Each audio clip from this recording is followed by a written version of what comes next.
Përshëndetje të gjithëve dhe mirë se vini. Ju po dëgjoni podcastin ton Shine, ku bëjmë pyetje reale rreth mënyrës se si njerëzit, veçanërisht të rinjt, mund të kenë me të vërtet një zë në ato që ndodhin rreth tyre. Unë jam Alex, studioj për shkenca politike dhe ashtu si shumica prej nesh në këtë brez, më është thënë se duhet të përfshihem, por askush nuk e shpjegon vërtet se çfarë do thotë kjo, ose si ta bësh. Kështu që sot kam ftuar dikë që mendon dhe mëson shumë për këtë temë, profesor Emanuelin. Ai është me ne në studio dhe ne do të shpjegojmë se çfarë do të thotë pjesëmarrje konstruktive. Para se të fillojmë, hasa në një thënie që më bëri të ndalem të mendoj. Nëse nuk je në tryezë, je në menu. Është pak dramatike, por mendoj se shpreh mirë ndjesinë që nëse nuk përfshihesh, ndoshta po të lënë jashtë ose të tjerët po vendosin për ty. Le ta shohim profesor këtë në një situatë reale. Le të imagjinojmë që këshilli lokal dëshiron të mbyll parkun e vetëm të skateboardit në qytet. Ti dhe miqtë tu jeni të zemëruar, por gjithashtu të shpërfillur. Çfarë mund të bëhet? Atëherë një mundësi është të mblidhni grupin tuaj, ndoshta të gjithë komunitetin e skateboardit dhe të protestoni para parkut. Por kush do t'ju dëgjojë vërtet? Ndoshta media, nëse shkruani një njoftim për shtyp, ndoshta disa kalimtarë do të dëgjojnë zhurmë dhe do të shohin frustrimin tuaj. Ose mund të protestohet përpara bashkisë me shpresën se dikush në fuqi vendimarrëse do dëgjojë. Pikërisht, dhe ndoshta provoni një strategji tjetër, kërkoni një takim me kryetarin e bashkisë, përgatitni argumentet tuaja, sillni alternativa dhe flisni me qetësi ballë për ballë.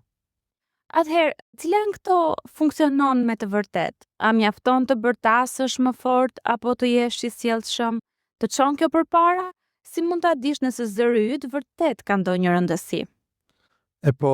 Pjesëmarrja konstruktive nuk është vetëm të bësh zhurmë, por të sjellësh ndryshim, të kuptosh se çfarë do thotë të marrësh pjesë në vendime që të prekin dhe si ta bësh këtë në një mënyrë që të jepë rezultate reale.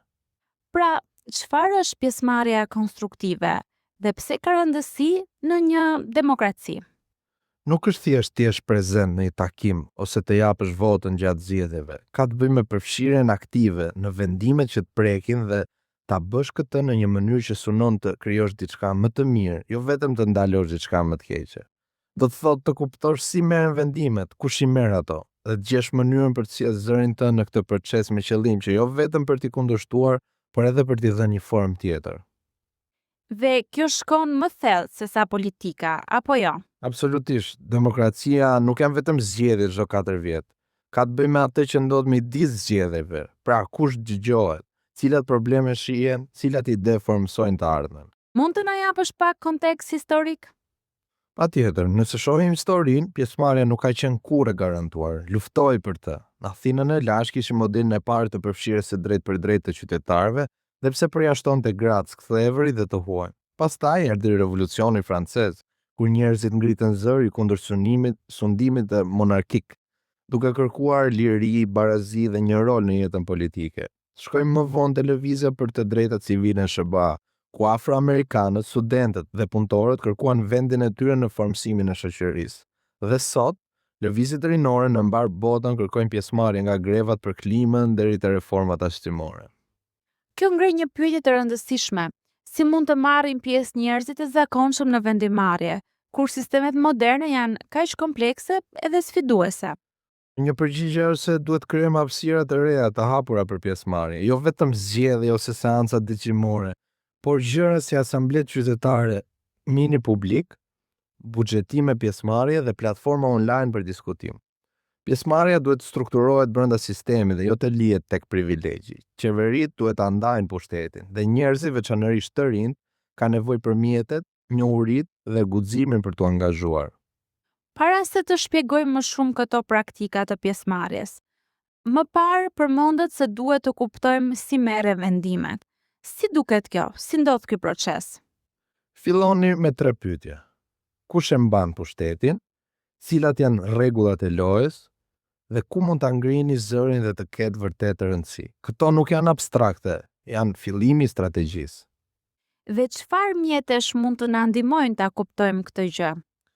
Le të fillojmë me shkallën e pjesëmarrjes së qytetarëve të Einsteinit. E krijuar në 1969, Kjo tregon nivelet e pjesëmarrjes nga manipulimi dhe tokenizmi në fund, ku je teknikisht i përfshirë, por nuk dëgjohesh, deri te konsultimi, partneriteti dhe në fund kontrolli qytetar. Pyet e veten, ku jeni në atë shkallë? Kjo është e dobishme, por për të rinjt, veçanërisht si ta dim nëse pjesëmarrja është reale? Atëherë, hyn në lojë modeli Lundi. Është një kornizë nga arsimi dhe të drejtat e fëmijëve dhe thotë se duhet të jenë të pranishme këto 4 gjëra. Në radh parë është hapësira. A ke vend për të shprehur mendimet e tua? Më pas zëri. A të mbështesin dhe të dëgjojnë? Audienca po ashtu ka rëndësi? A ka dikush në pushtet që të dëgjon? Dhe ndikimi, a ndikojnë mendimet e tua në rezultatin? Le të rikthejmë shembullin skate parkut. Ide e shkëlqyer, nëse ti dhe miqtë tu flisni vetëm me njëri tjetrin, është zë pa audiencë. Nëse i shkruan kryetarit dhe nuk merr kurrë përgjigje, është audiencë pa dikim. Pjesëmarrja reale dhe konstruktive i kërkon të katërtat dhe mund të shikosh edhe format e veprimit. Protesta në skate park është simbolike, bën zhurmë dhe tërheq vëmendje. Protesta përpara bashkisë, presion politik i drejtuar atyre në pushtet. Takimi me kryetarin, dialog institucional, punon brenda sistemit për të ndikuar rezultatin. Secila ka vendin e vet, por jo të gjitha janë efektive në të njëjtën mënyrë.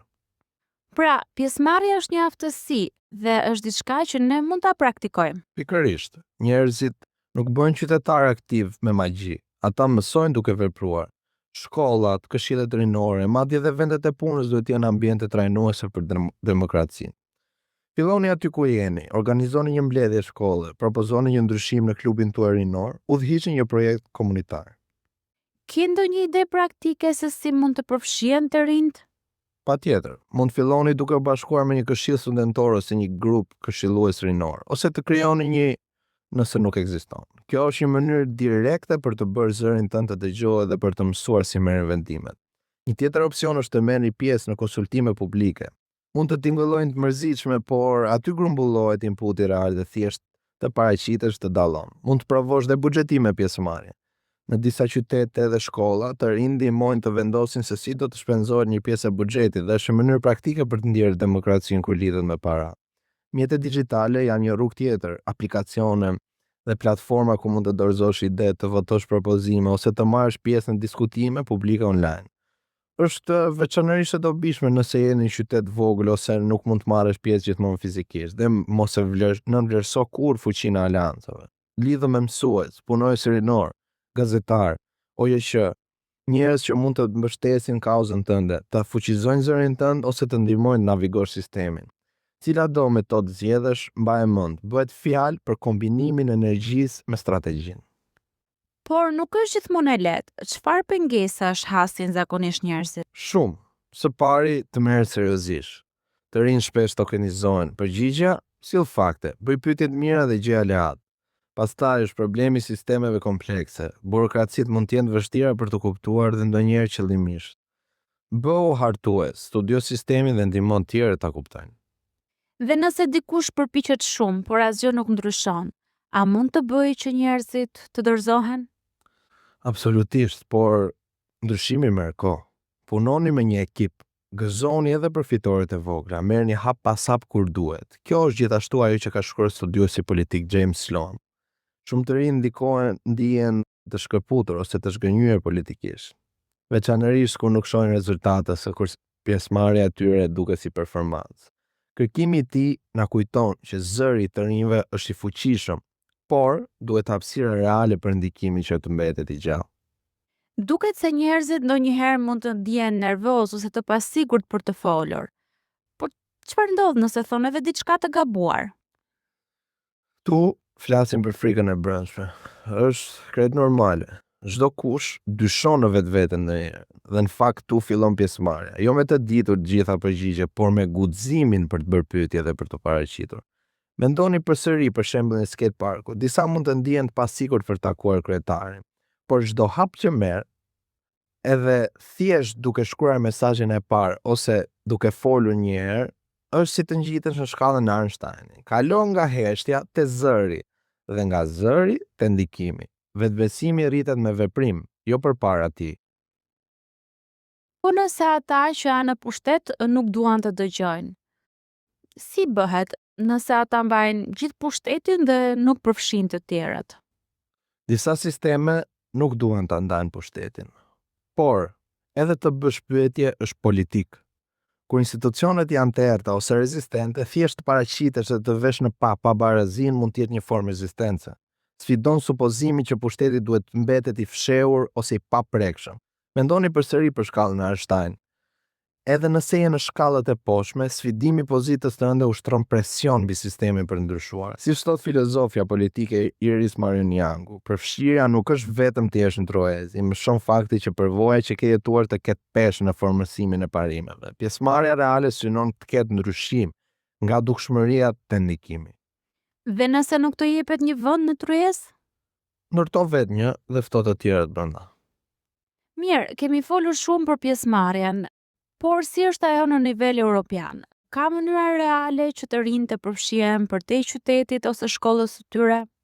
Absolutisht, dhe kjo është një pikë shumë e rëndësishme. Kur njerëzit mendojnë në Europën, shpesh imagjinojnë diçka larg në Bruksel, e komplikuar, e mbushur me politika, por në fakt Bashkimi Evropian ka krijuar mjete reale për t'i ofruar të rinjtë me vendimarrjen. Një nga më të mëdhat është strategjia europiane për të rinjtë që zgjat nga 2019 deri në 2027. Çfarë është kjo saktësisht? Është një angazhim i vendeve të BE-s për të mbështetur pjesëmarrjen, përfshirjen dhe fuqizimin e të rinjve. Ajo që e bën veçantë është se nuk flitet vetëm për të rinjt, por dëgjohet zëri i tyre. Strategjia ndërtohet mbi 11 qëllime rinore dhe këto qëllime nuk e kanë shkruar zyrtarët në një sallë takimi, janë krijuar së bashku nga të rinjt në të gjithë Europën përmes konsultimeve, forumeve dhe sesioneve të dialogut. Cilat janë disa nga qëllimet? Atëherë, le të fillojmë me qëllimin rinor numër 1. Lidhja e BE-s me të rinjt. Ky ka qëllim që ta bëjë BE-n të duket më pak e largët, më pak si diçka që ndodh diku tjetër, por ka të bëjë me afrimin e Europës me jetën tënde të përditshme përmes arsimit, dukshmërisë dhe përfshirjes direkte.